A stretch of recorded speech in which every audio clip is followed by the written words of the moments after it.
Have you ever looked down at a crack in your driveway and wondered if one of the most nutritious plants on Earth was growing right beneath your feet? Most people walk past it, some spray poison on it, others pull it out without thinking twice. But for more than 4,000 years, this little plant quietly fed families across continents. Ancient Greeks cultivated it. Roman farmers relied on it. Native peoples across North America harvested it long before Europeans ever arrived. Today, most people call it nothing more than a weed. My name is Zion. I'm 55 years old, and I've spent most of my life learning something our grandparents understood naturally. The plants growing around us are often worth more than the products sold to us inside stores. And today, I want to introduce you to one of the greatest examples of that truth. It's called Purslane. Its scientific name is Portulaca oleracea, and once you understand what this humble little plant really is, you'll never look at your backyard the same way again. Before we begin, take a second to like this video and subscribe. Every week, we uncover forgotten plants, old farming wisdom, and practical knowledge that helped families thrive long before modern supermarkets existed. Now, let's travel back thousands of years. Around 1050 BC, somewhere in northern Greece, someone carefully stored tiny black seeds inside a clay jar. Nobody imagined those seeds would survive for more than 3,000 years.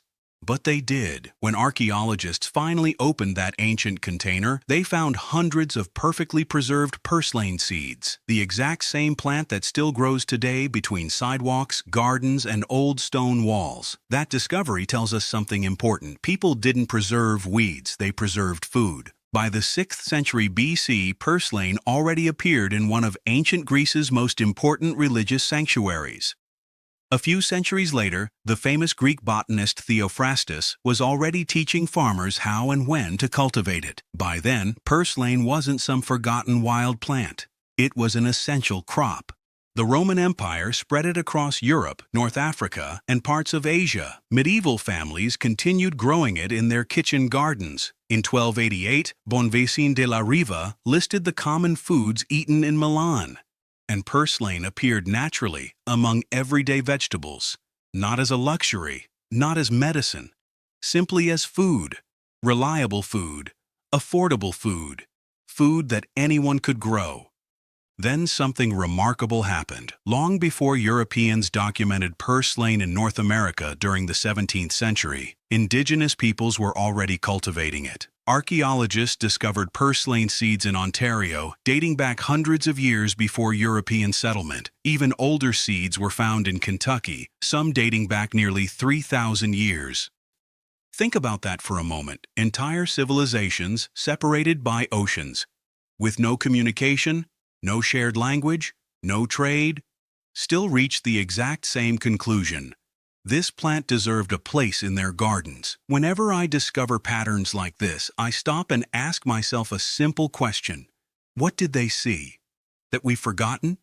Sometimes history whispers instead of shouting, and if we pay attention, it teaches us far more than we expected.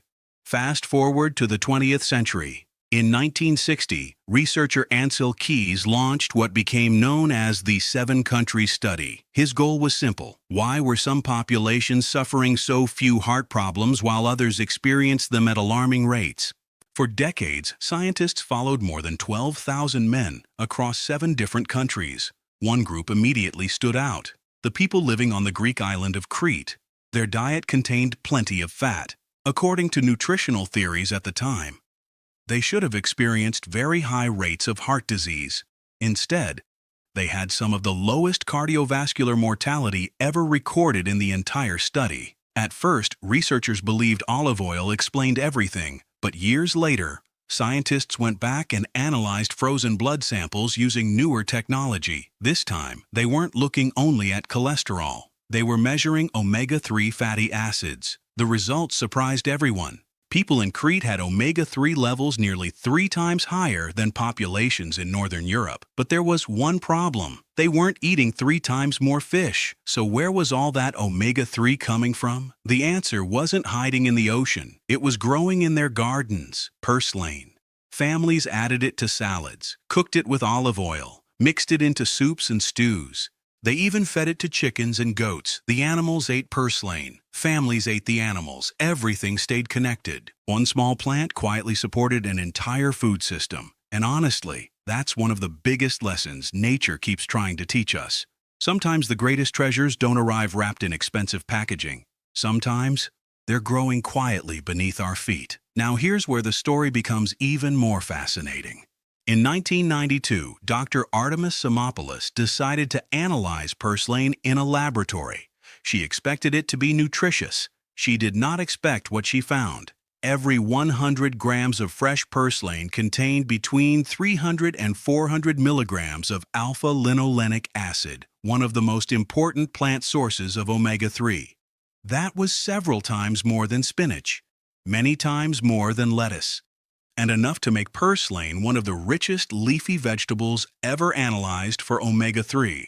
But that wasn't the biggest surprise. Normally, land plants produce ALA, the plant form of omega-3. Fish contain EPA because they obtain it through marine food chains. For decades, scientists believed terrestrial plants simply couldn't produce meaningful amounts of EPA, yet purslane did. Only tiny amounts, but enough to surprise researchers around the world. At first, some scientists wondered whether the laboratory samples had been contaminated. They repeated the tests. The results stayed the same. The plant was actually producing EPA. That alone made purslane unique, but its nutritional profile kept getting even more impressive. It contains large amounts of vitamin E, rich levels of beta-carotene, magnesium, potassium, calcium, natural antioxidants, and even melatonin, a compound many people associate with healthy sleep cycles. For such a small plant, it carries an extraordinary amount of nutrition. Now, I always like to pause here and make something very clear. Plants are food, not miracles. No single plant cures every disease. Anyone who tells you otherwise isn't respecting either science or nature. But good nutrition works differently. It helps support your body day after day, meal after meal, year after year. That's the real power of food, not magic, consistency. Then another famous study caught my attention, the Lion Diet Heart Study.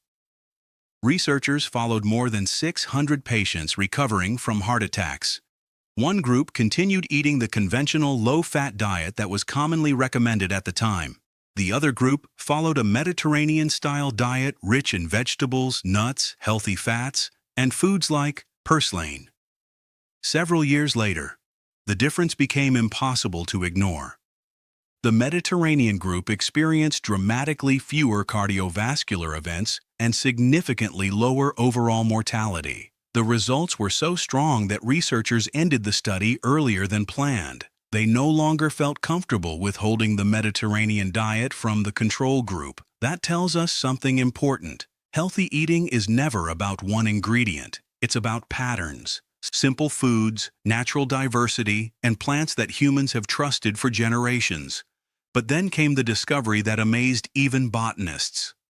In 2022, researchers at Yale University published a study that completely changed the way scientists think about photosynthesis. To understand why, let me explain something very simply.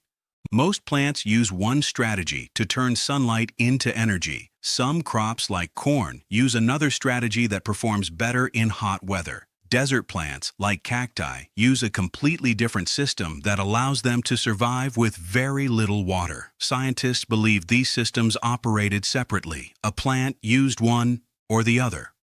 Purslane refused to follow those rules. Researchers discovered that it combines two different photosynthetic systems inside the very same cells. During the day, it grows quickly using one pathway. During stressful dry conditions, it activates another pathway that conserves water. And these systems don't compete, they cooperate. One actually supports the other. Imagine a car powered by gasoline and electricity, running both systems together instead of switching between them. That's essentially what this plant is doing. The researchers called it an extraordinarily rare biological combination. Some even described purslane as a kind of superplant.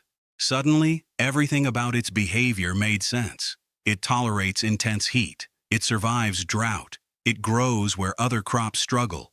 Salty soils don't stop it. Poor soil barely slows it down. One single plant can produce hundreds of thousands of seeds. Those seeds can remain viable for decades. Even broken pieces of stem can root again when they touch the soil. That's why gardeners often feel like they've removed it, only to see it return weeks later. The truth is, nature designed purslane to survive. Not because it's aggressive, but because resilience has always been part of its biology. And when I look at a plant like this, I don't see a weed.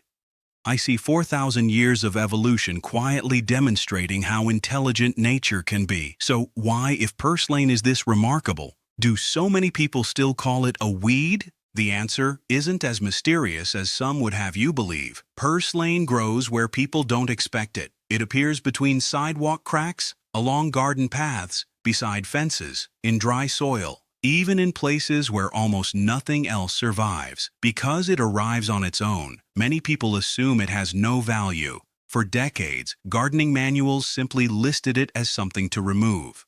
Herbicide companies develop products specifically designed to eliminate it from lawns, gardens, and farms. Today, the global herbicide market is worth tens of billions of dollars every year. That doesn't mean there's a conspiracy against purslane. It simply means modern agriculture values predictability. A plant that grows wherever it wants doesn't fit neatly into that system. But nature has never cared much about our categories. Around the world, millions of people never stopped eating purslane. In Mexico, it's cooked with tomatoes, onions, garlic, and chili. In Greece, fresh purslane is a traditional ingredient in summer salads. Across Turkey, Iran, and much of the Middle East, families have prepared it for generations. In India, it's known as kulfa. In China, it has been cultivated and respected for thousands of years. While some people saw a weed, others saw dinner. That difference says a lot about how culture shapes what we value. And perhaps even more importantly, it reminds us how much traditional knowledge can disappear within only a few generations. As our climate becomes hotter and drier, purslane becomes even more interesting. Many common crops struggle under prolonged heat and drought. Corn needs significant rainfall. Soybeans lose productivity under extreme temperatures. Wheat suffers when water becomes scarce. Purslane responds differently. It keeps growing. It thrives in heat. It tolerates poor soil. It asks for very little while continuing to produce nutritious leaves. That doesn't mean it will replace every crop, but it may become one of many valuable plants helping communities adapt to changing conditions. Now let's talk about something practical. How do you recognize purslane? Its stems are smooth, thick, and usually reddish. The leaves are small, fleshy, rounded, and grow close to the ground. When you snap a stem, you'll notice it's juicy inside. Its tiny yellow flowers often stay hidden among the leaves and usually open only in bright sunlight. If you think you found purslane, stop before picking it. Correct identification is essential. Many edible plants have lookalikes, and guessing is never worth the risk. If you're not completely certain, ask an experienced forager or use trusted local identification resources before eating any wild plant. And always avoid harvesting near busy roads, industrial sites, or anywhere herbicides or pesticides may have been used. Clean plants growing in safe locations are always the best choice. When harvested young, purslane has a pleasant, slightly tangy flavor with a crisp texture. You can enjoy it fresh in salads, sauté it with garlic and olive oil, add it to soups and stews, mix it into omelets, or pickle it for later use. Simple recipes are often the best. Sometimes all you need is a little olive oil, garlic, and a hot pan. That's enough to transform what many people call a weed into a delicious meal. One of my favorite things about purslane is how generous it is. A single mature plant can produce an incredible number of seeds. Save a few at the end of the season, and you'll likely have enough to grow it again next year. You may even have enough to share with neighbors, friends, or family. To me, that's what real abundance looks like. Knowledge shared, seed shared, food shared. This little plant teaches us something much bigger than nutrition. It reminds us that not everything valuable comes with colorful packaging. Sometimes the greatest gifts are the ones quietly waiting to be noticed. For thousands of years, purslane fed ordinary people. It survived empires. It crossed continents. It adapted to changing climates. And somehow, It ended up being treated as something to throw away. Maybe that's the lesson. Sometimes we've forgotten how to recognize value when it grows right beneath our feet. I'm Zion, and I believe nature still has many stories left to tell, if we're willing to slow down and listen. If this video taught you something new, I'd love for you to subscribe and join our community. Every week we explore forgotten plants, traditional wisdom, and practical ways to reconnect with the natural world. Until next time, take care of your garden, and your garden will always take care of you.